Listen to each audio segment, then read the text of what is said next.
যে একজন ইমানদার মুসলিমের পক্ষে নিশ্চিন্তে থাকা আর ভালো থাকাটা খুব কষ্টকর।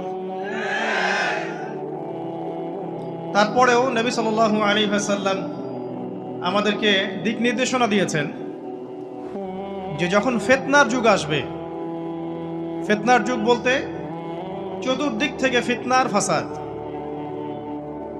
ফিতনা ফাসাদ কেমন? মানে আল্লাহ রাব্বুল আলামিন কোরআনে একটা বিষয় বলছেন, সমাজ তার উল্টা চলছে, এগুলো ফিতনা।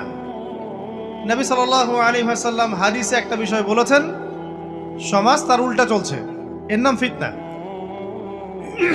পরিবারে ফিতনা, ধর্মের মধ্যে ফিতনা, সমাজে ফিতনা, অর্থনীতিতে ফিতনা, এখন সংস্কৃতির মধ্যেও ফিতনা।